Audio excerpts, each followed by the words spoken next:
us a few seconds, and then we'll start soon. Welcome everyone to this meeting. We're glad that you're here. And we should be starting in a few seconds.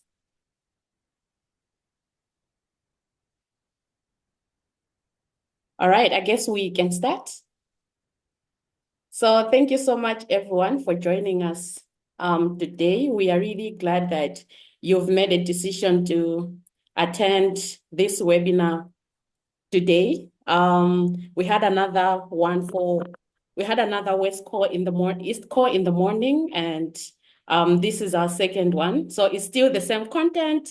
So don't feel like you missed out a lot on anything, because we are still the same people, the same content, and just different audience. But thank you so much for making a decision to be here. So this webinar is on what you need to watch out for and what needs to happen on the fund for responding to loss and damage in 2025. And this webinar is actually brought to you by the Loss and Damage Corporation, Satat Sampada, Heinrich Böll Foundation, Washington, D.C., Center for International Environmental Law, Loss and Damage Youth Coalition, YOUNGO Loss and Damage Working Group, Observatory, as well as All India Disaster Mitigation Institute. So these are the amazing partners that have really brought this webinar together. And thank you so much for making a decision to be here. Next slide.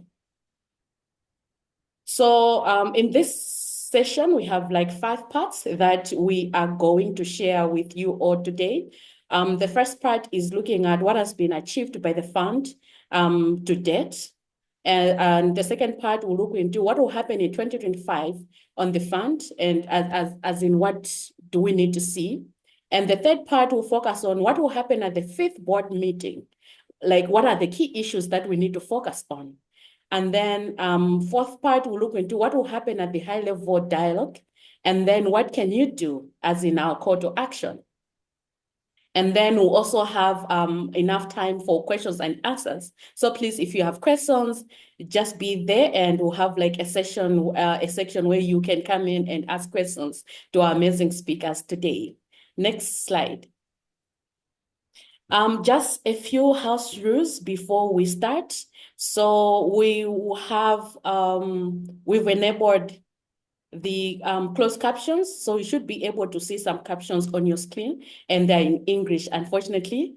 And then we have this slideshow. Someone is going to share in the chat, so you can be able to access that, because we have some links, and you might want to click on that to be able to see what's there. And then also, please kindly introduce yourself in the chat by telling us who you are, where you're coming from, and like where you connected from tonight or today. And then you can also use the chat to make any comments or thoughts that you might want to add on any of what the speakers are going to share this session. And then also you can, at the end, as I already said, you'll be given a chance where you can raise your hand to ask questions. And please, when you've been given an opportunity to ask a question, because there's so many of us, kindly make your questions short and straightforward. And if you can also just write your question in the chat, and we have a team that's also keeping track of that. So don't worry that your question is going to be missed. Just next slide. Just a little bit of an introduction before we start. I call upon the first presenter. So you'll find that since July 2023, the Earth's temperature has actually been at least 1.5 degrees, which above pre-industrial levels. And according to the report in 2024 by World Meteorological Organization, 2024 was actually seen as the hottest year on record, which is actually laying bare the devastating loss and damage the climate crisis that is already actually causing. And this report actually also showed us that about 151 unprecedented extreme weather events happened, and more than 800,000 people were displaced. And actually made homeless. And at the same time, the historic decision to set up the fund for responding to loss and damage actually came after a 30-year delay due to developed countries blocking progress on addressing loss and damage. So right now, with the fund now institutionally set up, this webinar is actually looking at what needs to happen in 2025 to ensure that we have a fit-for-purpose fund that starts to deliver urgently needed loss and damage finance to countries and communities on the front lines of the climate crisis in the global south. So to begin with, for next slide, Tara. To begin with, I'm going to call upon Aayush, who is going to take us through what has been achieved to date by the fund for responding to loss and damage. Over to you, Aayush. Thank you, Brenda. Thank you, everyone, for joining today. And it's an honor to address you today on the key milestone achieved by the fund for responding to loss and damage till date. So as we move forward in operationalizing this critical mechanism, it is essential to recognize what has been done so far and what challenges lie ahead. So since its establishment at COP28 in Dubai, the FRLD has successfully laid the foundation for its governance and operation structure. So the key achievement that to till date includes the leadership selection. So there has been appointment of the fund's first executive director, that is Ibrahima Sheikh Diong, which ensured the experienced leadership to drive the fund's mission.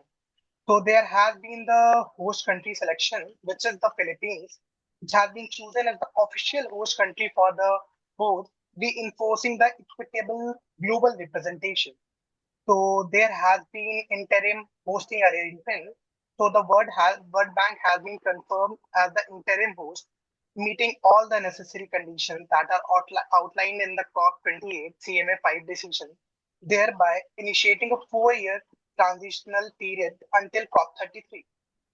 So if I talk about the trustee agreement, also interim trustee agreement with the World Bank has been established, providing the financial infrastructure that is needed to manage the incoming fund securely.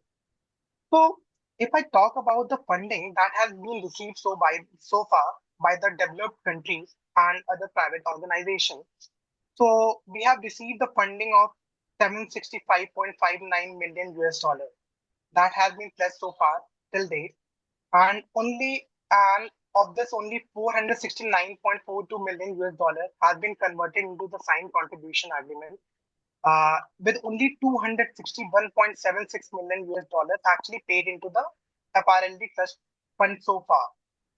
So while these figures indicate progress, but it's still insufficient to meet the estimated annual loss and the damage cost that has been suffering by the developing nations. So there has been an analysis in the 2023 which I want to shed light upon. So which found that between 2000 and 2019, the world has suffered at least $2.8 trillion in loss and damage from the climate change, which cost us around $16 million per hour. So this is the loss. This is loss we are dealing with, and this amount that we receive in form of funding is like a tiny drop in the ocean. So so there has been a paper from the Loss and Damage Collaboration and Heinrich organization, which estimated that FRLD will need at least $400 billion, 400 billion US dollar each year in the 2020s. And has been all economic quantification, which suggests that developing countries' loss and damage need will be around $395 billion, which is same as from the paper of Loss and Damage Collaboration.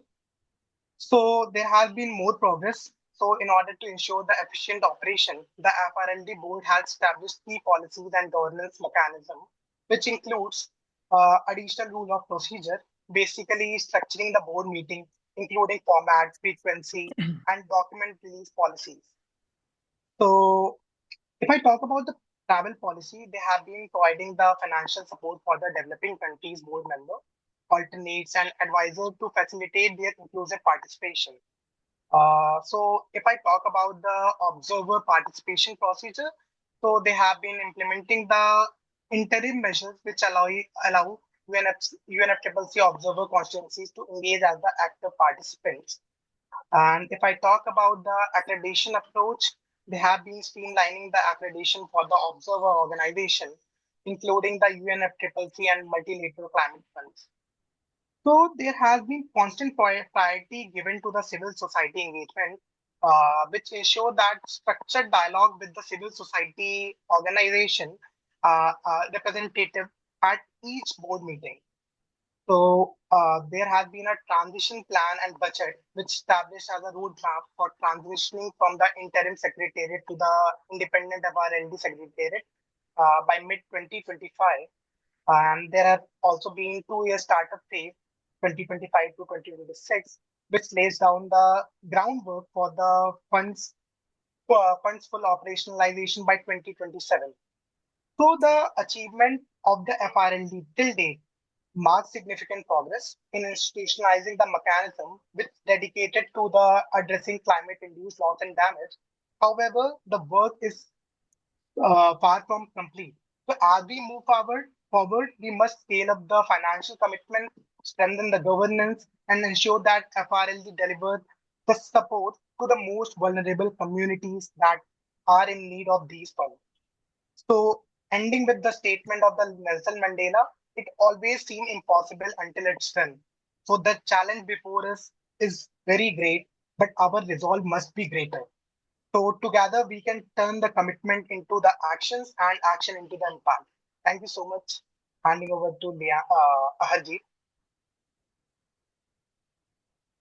Thank you, Aayush. Taking that spirit forward, I must mention that this is quite a critical year, and we will. I'll give you a brief snapshot of what is going to be covered. My name is Harjeet Singh, and I'm from Satat Sampada Climate Foundation, based in New Delhi. We'll go to the next slide, please. So I'm going to touch some of the milestones that we are going to likely achieve this year and what are the key meetings, and then Liane is going to cover those issues in detail. So, of course, the next board meeting. So this time we are having 3 board meetings and not 4, unlike last year. And the 5th board meeting is happening from 8th to 10th of April in Bridgetown, Barbados. And we will be sharing the link to the presentation. Probably it was done, and you will see a lot of those links so that you can access them later.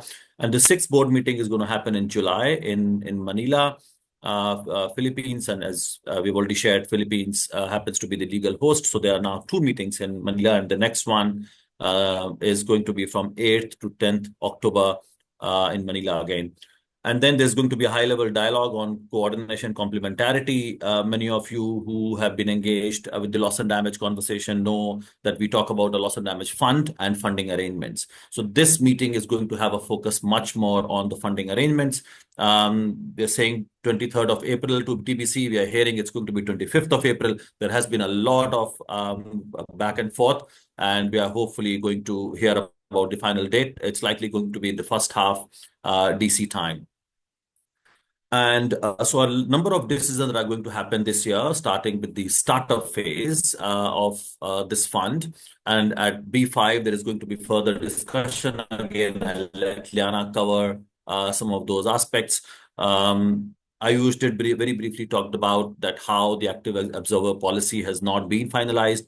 There have been very little details on consultative forums, and we have made submissions and interventions in the last few board meetings. We are not likely to see any discussion on that at the Bridgetown B5 board meeting, but hoping to get that finalized at B6 in Manila.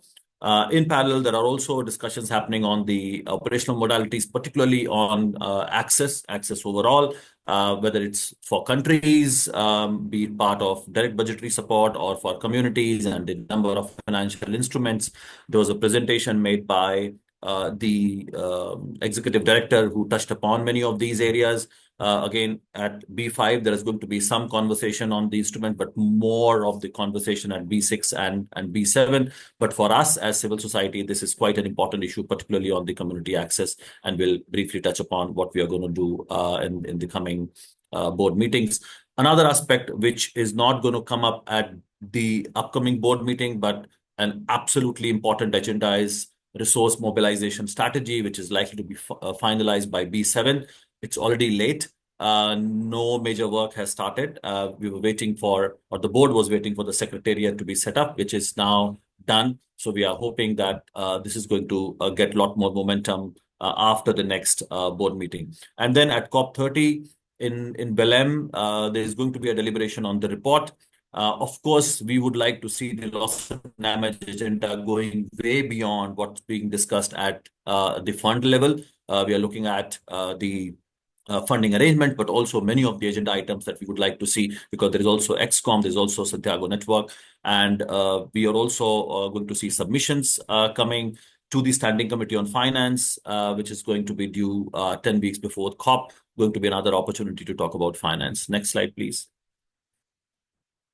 For us as civil society, some of the key opportunities and focus areas are definitely the startup phase. We would like to see it as inclusive, community-led, equitable, and human rights compliant. We have been raising these issues for a very long time. Again, I'll let Liane cover what's going to happen at this board meeting and how we expect some of these demands to be met for us. This is an absolutely central issue. And then, of course, participation related to policies of how observers are going to be engaging as rights holders. And we are also seeing a massive issue where private sector is going to get a seat, which can undermine many of the conversations that we are having. We didn't have good experience of seeing them engaging at Green Climate Fund and other processes, which is something that we are resisting. You must have seen a call already where we came up with a letter. Direct access for communities and how we can create a window or a mechanism. As I said earlier, that's a core demand for us, not just connecting it with the startup phase, but going beyond from a long-term perspective. We want grant-based finance and not loans or even guarantees and equity taking a major share of this funding.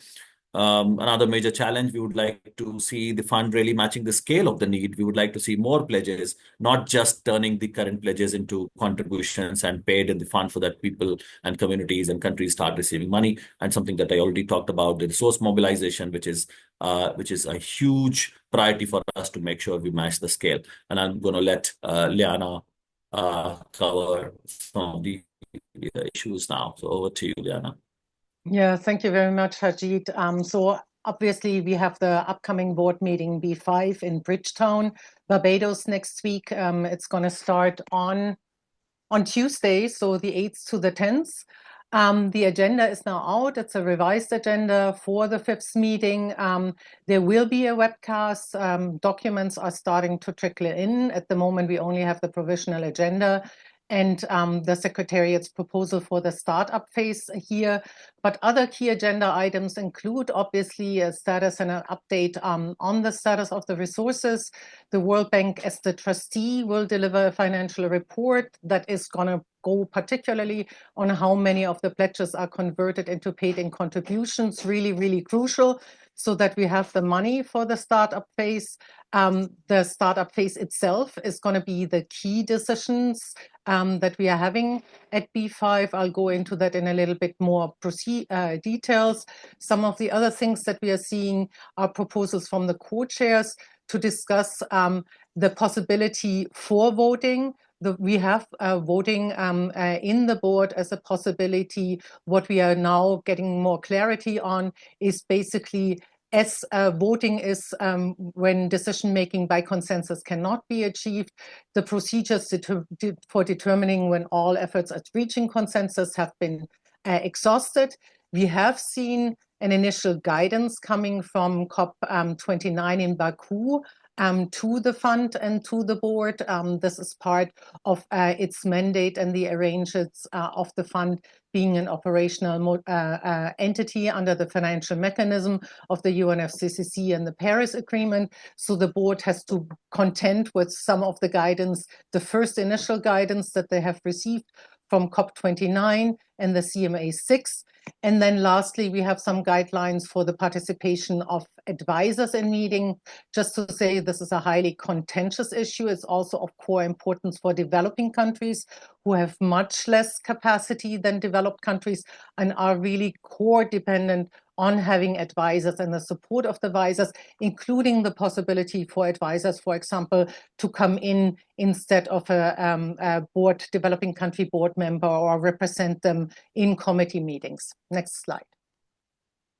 So what is the startup phase and why is it so important? This is the big agenda item at B5. It's the big agenda item for the fund for this year.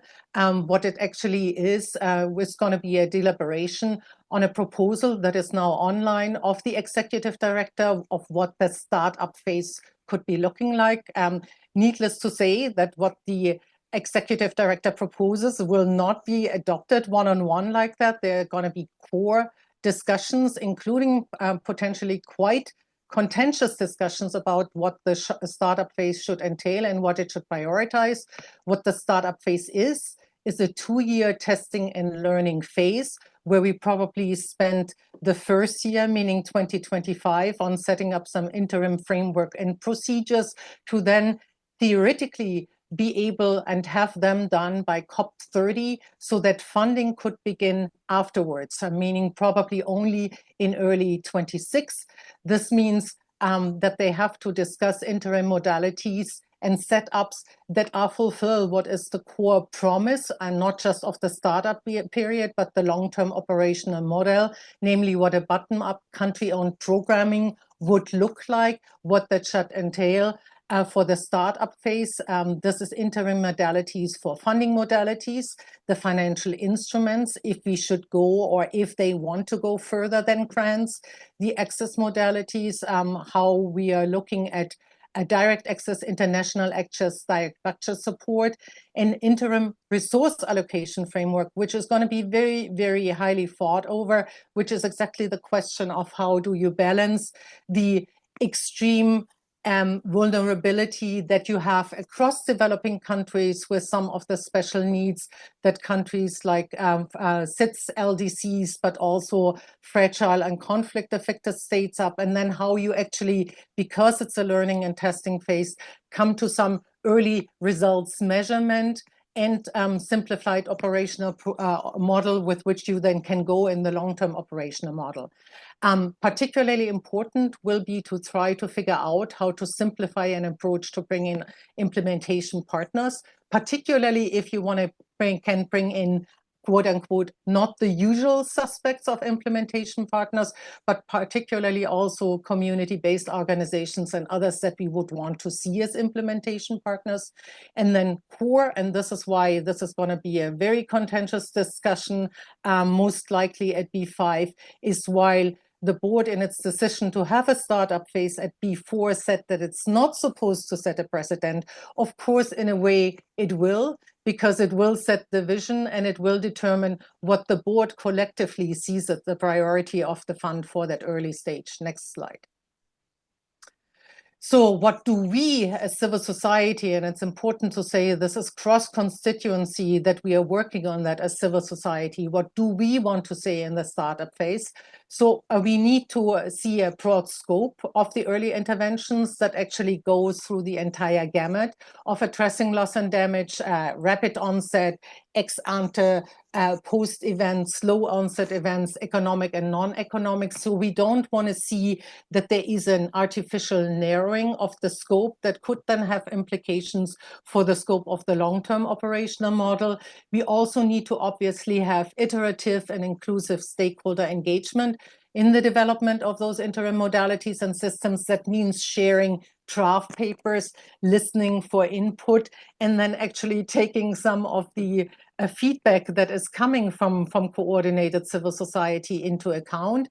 And we have a number of what we as collective civil society efforts would see as non-negotiables. And that's a hard word, but it's a very important concept that includes a strict do no harm approach, which is why we are calling for a focus on low-risk activities, those that are more community-based, community-led, and community-driven, in the absence of the fact that during the interim phase, there will be no dedicated environmental and social safeguards for the fund, and that we need to ensure that the early interventions, again, it's setting the tone and the vision for the operational model, the long-term operational model, ensure human rights alignment and access to justice.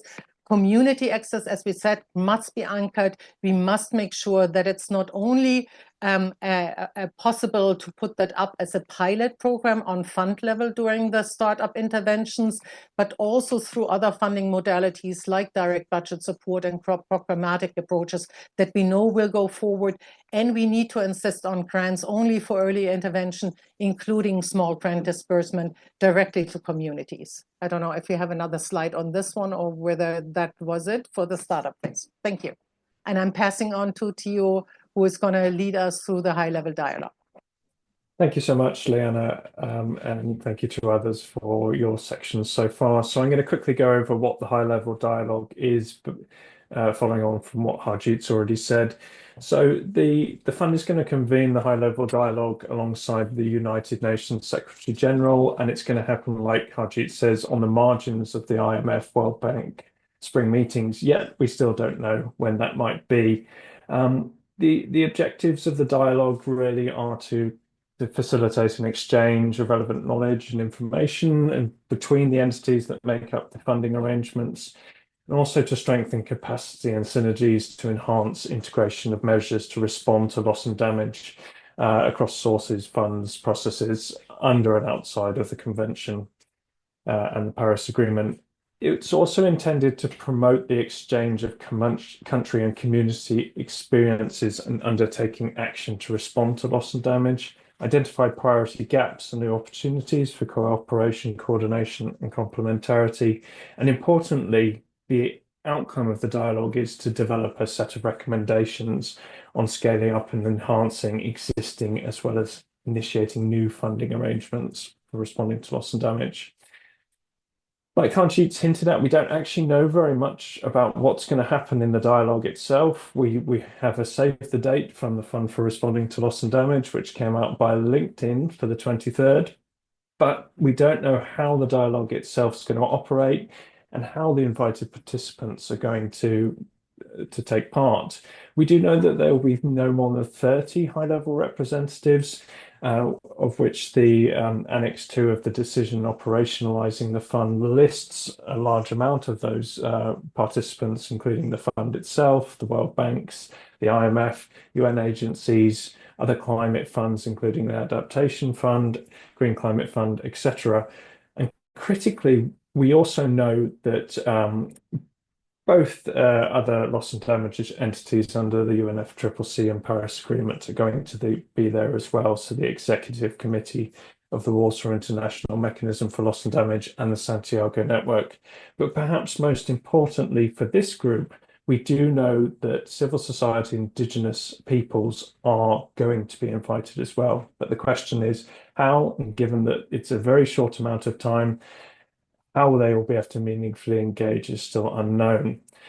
What we actually want to see from the dialogue is, like it's been said, it's a really good opportunity to set a clear vision for how the fund is going to reach the scale of finance needed, so how to reach those hundreds of billions needed each year by developing countries, and also to establish how the fund will play the central coordinating role, the glue or the sort of grout that's going to hold the mosaic of funding arrangements together, and how by doing that it will ensure coherent human rights and equity-based approaches to loss and damage.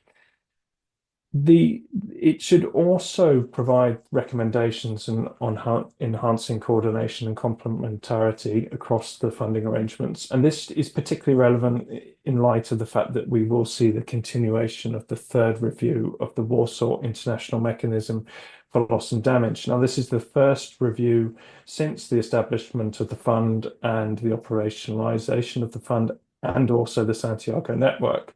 So it's a great opportunity to feed into that process, and that will continue at COP30, having not been able to be finalized at COP29.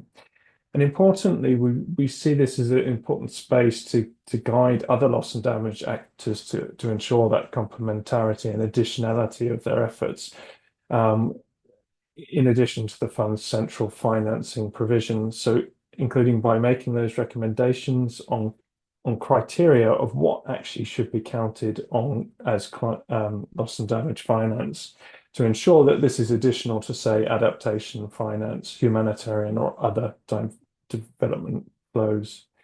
Now, thinking about meaningful participation, with not really knowing how it's going to go, we're already at a loss because, for example, if invited rights holders are going to be traveling from developing countries, with the meeting being held in the US and DC, we already might be seeing visa-related issues. So we are calling for the dialogue to ensure meaningful participation, not just by hurrying up and providing the details of how and when it's going to happen and inviting the various rights holders, but by making sure that translation and interpretation are in place, that there'll be a live webcast so that all of us who can't attend will be able to follow. And again, the timely sharing of documents and simplified accreditation. And we want to see representatives, particularly those from civil society, able to make interventions on the same equal footing as those high-level participants. And critically, especially in light of how late in the day it is, we want to see financial support for travel and accommodation for those coming from developing countries. I'm going to hand over to Isatis, who's going to speak about what all of you can do to get involved with this work. All right, thank you, Theo. Hi everyone. Isatis here. So very important work that it's been done, and I think that this agenda item, can be like the work of the people, no? And that's why we really need you to engage here, and we welcome extra eyes, hands, opinions, etc. So it is an important year for the fund for responding to loss and damage. However, there are just a few people that are actually dedicated to loss and damage on the advocacy and thought leadership. So we need your help to keep the momentum going. We need to ensure, like as many of my colleagues have said here, like scale and make sure that it reaches at the levels that it's supposed to be reaching, and that it's fit for purpose. So there are different ways to get involved. First, we have the LDF Friends, which civil society can request to join the group via the form that will be probably sent in the link. Thank you in the chat. Thank you so much. Then fund support work that is ongoing under the loss and damage in the UNFCCC. Push for developed countries for new pledges and contribution to match the scale of the needs. Very important, right? Because if we have a small pot of funding, there's a lot of pressure into it, and really need to make sure that that is at scale. Share your case studies. We're super happy that we have received so many inputs so far, and we really want to highlight those that are providing, practical solutions on how to make sure that we have community access to climate finance. And even if it's not climate finance, we can receive case studies that are along those lines, because we really want to look at formats, modalities, what has worked and what has not worked, to try to develop those lessons learned to share with the board. So if you have a case study that is ready, you can share it as so. If no, you can share it more independently, right? Like if you want to write up a short summary and tell us about it, we are happy to receive that. In the past, we have had several case studies where people have flagged that they're not ready for it to be published, but it can be part of like the best or the lessons learned. So please feel free to send that and flag anything that we might want to take into consideration when looking at these. And then engage with the work and share our demands widely. And I would say, like, also input in the demands. We also want to hear from you. We want to, those of you who are in the different regions or country where board members are representing, we also want your support and your engagement in making sure that we're reaching those. So there's a lot of work, there's a lot of space and entry points for you guys. So we're happy to connect with you. So yes, no contribution is too small. Additionally, many of you might be part of constituencies which have work ongoing. At the fund, we work cross constituency, but based on has been previously constituency. So if you're if you're part of any of these constituency, please also reach out to those. If you're not part of the constituency, you're still welcome into the space, but just making sure that we're highlighting all of the different spaces where you can be working from. Thank you. Thank you so much, Isatis, and thank you so much, everybody, for the amazing highlight. And I'm pretty sure the audience is really eager and have really heard a lot of things. I know it was a lot, and I'm pretty sure everyone wish we had a long time, more time to be able to engage. But then thank you so much to everyone. Right now, it's now time, now that we've heard from our speakers, now it's time for us as participants. Would like to hear from you. Those who have questions, please feel free to ask, raise your hand. I saw there was a question from Carol. Carol, would you like to unmute your mic and ask the question? I don't really have a working camera, but my question is about the involvement of private sector in the fund. So I think one of the speakers mentioned that there is a need to prevent undue influence by the private sector. And my consideration is sort of that some organizations have said that the fund needs some private sector finance as well. So I'm thinking, what are some of the agendas from the private sector that are unwelcome at the moment, and the strategies being considered to prevent their undue influence? Thank you.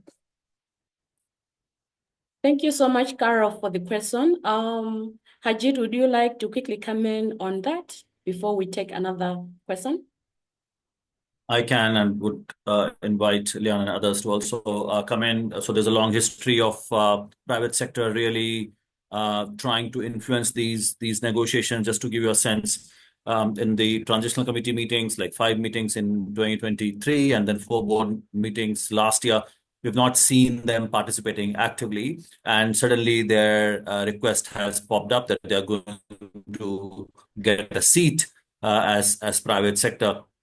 In fact, if you look at the governing instrument, 4 constituencies who were mentioned specifically, private sector was not part of it. So, Liane, you can correct me, it was YOUNGO, so non-governmental organizations, indigenous people, women and gender constituency, and climate migrants. They were not mentioned explicitly. And they're trying to use the route of UNFCCC constituencies. So there are 9 constituencies. Of course, they're part of it, but they're not supposed to get a seat. And that's that's like a new demand that's coming. And we are absolutely concerned. And Liane can talk more about the history of their engagement at Green Climate Fund. But your other question on why, what kind of things they are likely to push. So Loss and Damage Fund is going to focus much more on the rehabilitation, reconstruction, and even relocation, which are going to be quite a cost-intensive work, which means private sector is going to try and influence to make profits. Of course, we are pushing back right now on the loan itself, They are going to go for equity, which is seen as one of the financial instruments. And they basically want to make profits from this, which we don't want to see really happening. And that's why we pushed hard. There was a letter coordinated by the civil society, which had 160 plus signatures. I can drop a link to that, where we explained everything. So I'll let Liane come in to talk a little bit more about their undue influence across many other spaces. Liane? Just to complement, but really briefly, since Harjeet has covered it pretty comprehensively, just to mention again, I think the concerns are short term, particularly with respect to their inclusion in the active observer policy again, which is supposed to be decided at B6, but for which we haven't even seen consultations going on, despite the fact that we were promised comprehensive consultation after B4. That's the one part, but it's particularly the longer term engagement that relates to financial instruments. This also relates who gets ultimately access to the fund. And as part of the interim procedures, there is some consideration of having, for example, a blanket approval of accredited entities that are currently in the GCF, particularly in the GCF, which has over 145. Many of them are private sector actors, large-scale commercial banks, including some that are still continuing to fund fossil fuel, and thus are the originators of a lot of the loss and damage, but then also that do, for example, equity investments with very little transparency, very little accountability, where it's not clear what benefits, if any benefits at all, are accruing to communities. And so it's also making sure that we are keeping them out long-term of basically trapping the scarce financing that we are seeing is going to come to the fund if we're not getting the scaled up resource mobilization that we need to see, so that they are not getting an undue share of it in an untransparent, profit-seeking way that is not benefiting largely communities. And again, there is a lot of experience there with things that have not worked, including for recipient countries. We are left mostly out of the dark of what some of those large-scale private sector actors are doing from the Green Climate Fund.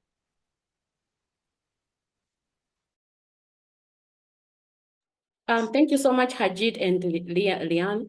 Okay, we have a couple of hands raised. So I'm going to pick two first, and then they will be addressed, and then we can pick another set of hands. So I'll start with Prakriti and then followed by Gulan Ag.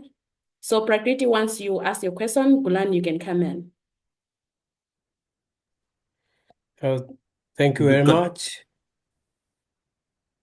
Brenda, You cut out for a second. I think it's the sequence is Prakriti, Gulam, and then Abdullahi. Abdullah, yeah. Prakriti, you go first. Sorry, Thank you. Saw you Thank you. cut out. No worries. No worries. I was just wondering, what is the possibility or probability of using cash transfer as a vehicle or tool to engage communities using technology or multi-stakeholders in terms of loss and damage assessment, but also benefiting directly to the communities who are really being affected. And cash transfer has been a good instrument in humanitarian work around the world or around the globe. So it also helps assessing risk, increasing transparency, and engaging too many actors together, so where everybody benefits from it. So what are the prospects of using that? All right, thank you so much, Gulan. Prakriti. Thank you so much for the presentation. I'm Prakriti from Nepal. I have a question regarding the scope of Loss and Damage Fund. Does it cover both historical climate-induced loss and damage as well as the future events, or it is limited to future events only? Like, has there been any formal agreement established on this matter? Yeah, thank you. All right, thank you so much, Prakriti. Maybe let me give a chance to Abdullahi, and then Cynthia, you can come in. And then I'll give the floor to the speakers. Yeah, greetings. Thank you so much for the presentation. My question is about the data regarding these victims of this event. So is there any mechanism or is there any data bank as to which we gather data on how this loss and damage fund get access. For instance, in Nigeria, where flooding usually become order of the day whenever there is rainy season. So a lot of farms, a lot of people, life, property got lost and so on. So is there any data on this loss and damage that guide the funding for recovery, reconstruction, and rehabilitation of this? If yes, then for instance, in Nigeria, what kind of organization do we reach out or do we contact regarding this? Why I'm saying this, I was in farming 3 years ago. I cultivated almost 35 hectares rice farming, but when flooding came, it wiped away everything. And there is no place to report this incident, let alone to participate in getting this loss and damage stops and so on. So I took a passion, try to get engaged. How do we, and then how do students, and how do we get a bank of data regarding this, so that whenever there is this program coming up, you are reaching out? Because if you say you are to go through the government or through any other machineries, sometimes the victim don't get access to this. That is my question. Thank you. Thank you so much, Abdullahi. Cynthia, please come in. Hello, so thank you for the presentation. I'm Cynthia from Ireland. So my question is, do you think the withdrawal of the US from the fund has more impact on the fund in terms of commitments and other countries? Thank you. Thank you so much. And then we have Amina Lastri, and then I'm going to give the floor to the speakers to respond. Hello, everybody. Thank you for the panelists.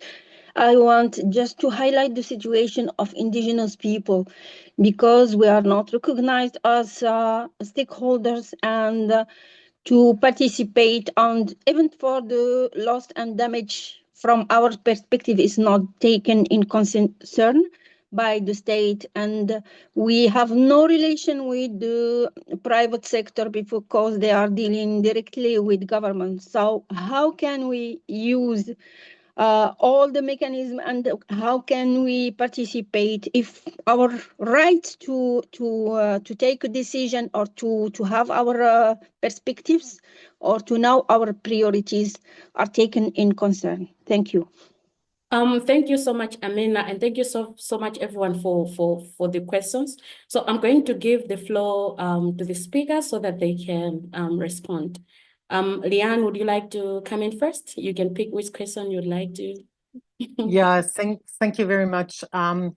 Maybe I'll start because I saw that there was already some response in the chat to Kolam's question on the cash transfer. And indeed, cash transfer to communities is hopefully one of the ways that community access is realized, but it probably will not be the only way. But it's certainly part of the toolkit of what we would think is non-negotiable in terms of community access.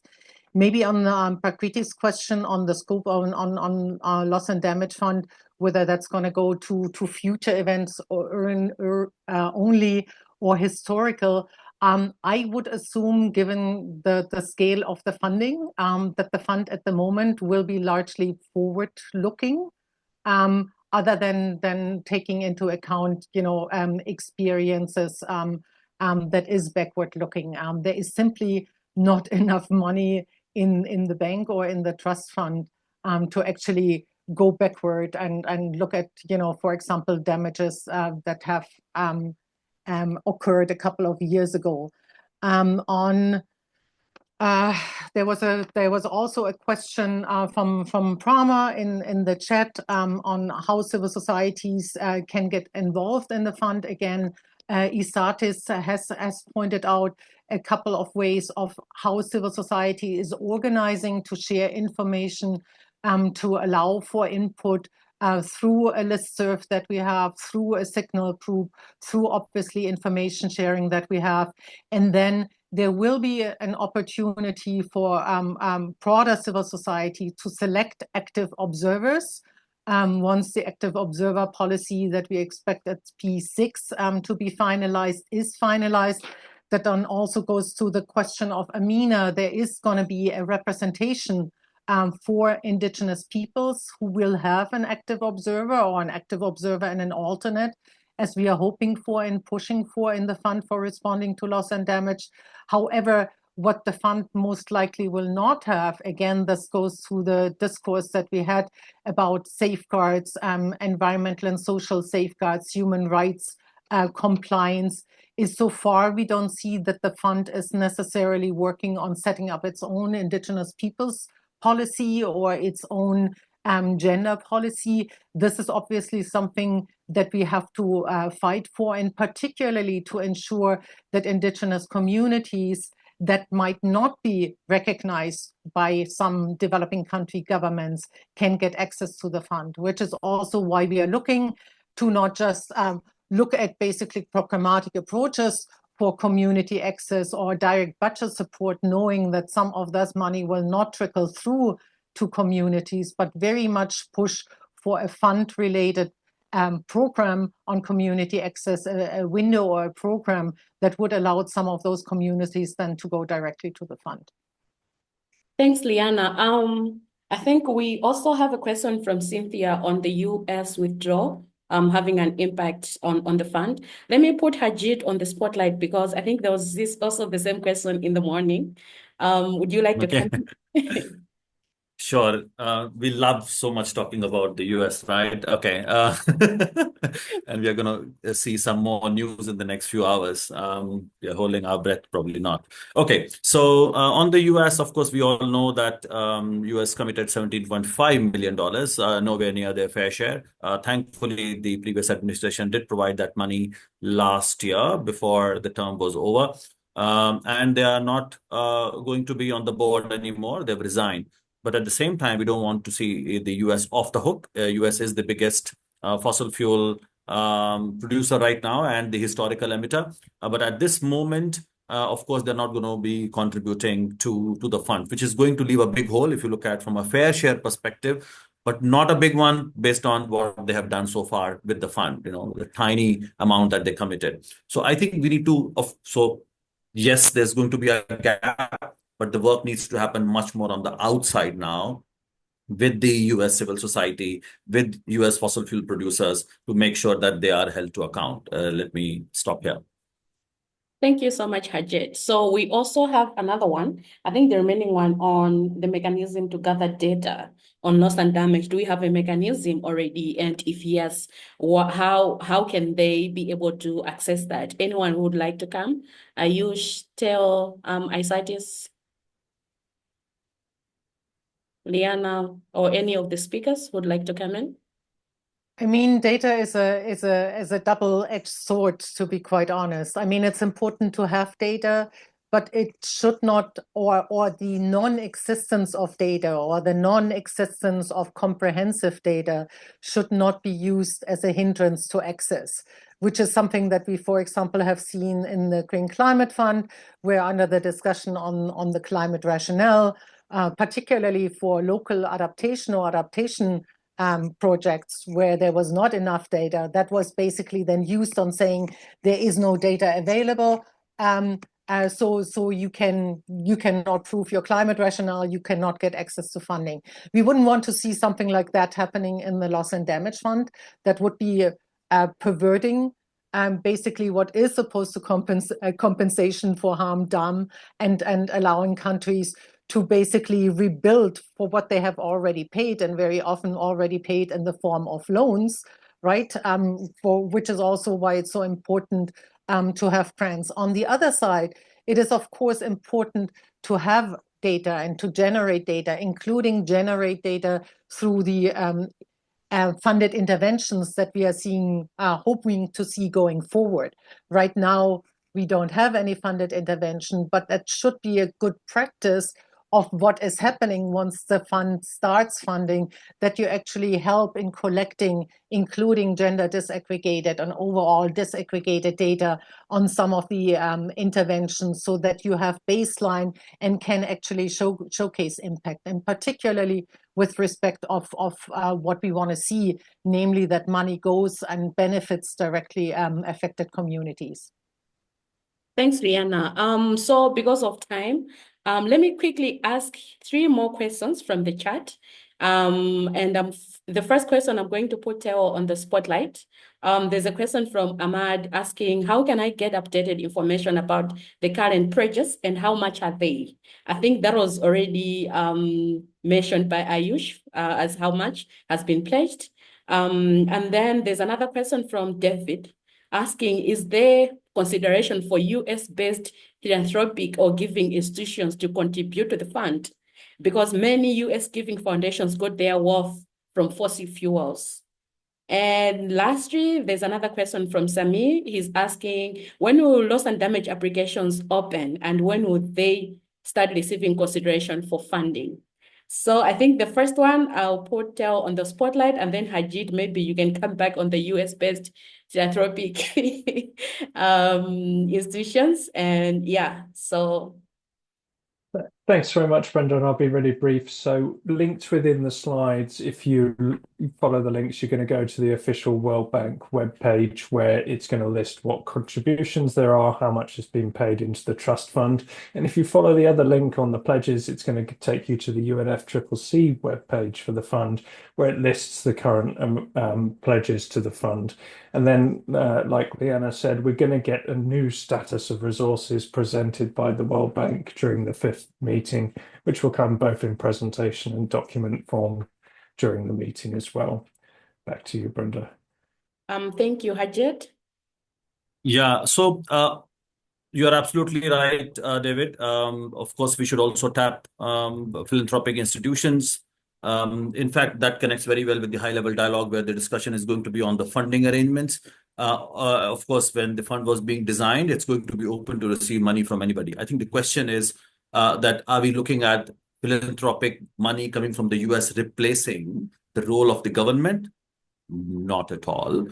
Even if we know that for the next few years till Trump administration is at the helm, they're not going to provide a single penny. But the fair share of the US government, that remains. At this moment, philanthropic institutions are most welcome to bridge the gap in whatever manner, whether the money comes to the fund, which we want to see as a central mechanism, or it comes via funding arrangement. That's a different question, how it's going to be counted. But at this moment, money is welcome because we have such a huge deficit.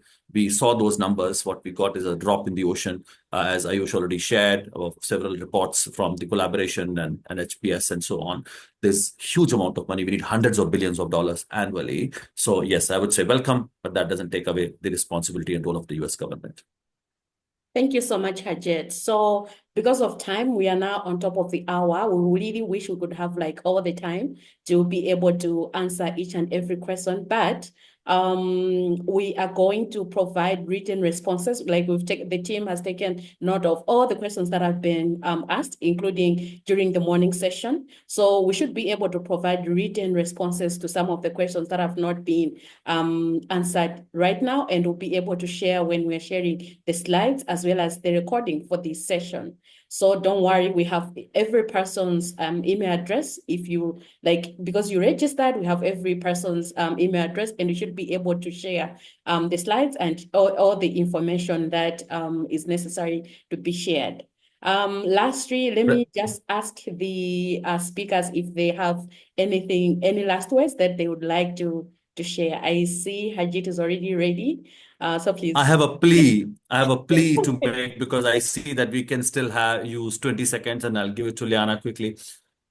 Not everybody is able to influence the fund directly, but the work is not only happening around the fund. And thank you so much for all your interest on this call and the previous call. A lot needs to happen at the local level, national level. Many of your questions came around that. Please connect with us. There's a link to the form on case studies and your participation, and we'll come back to you. We would love to engage with you to look at how this work can happen from local to global levels. I'll stop here and to Liane. Yeah, and just saying, a lot of us, or some of us, are mostly engaging with the fund on the board level. But again, the national level engagement is really, really important. Board members are not just representing their countries, but in many instances representing, broader constituencies or a number of countries.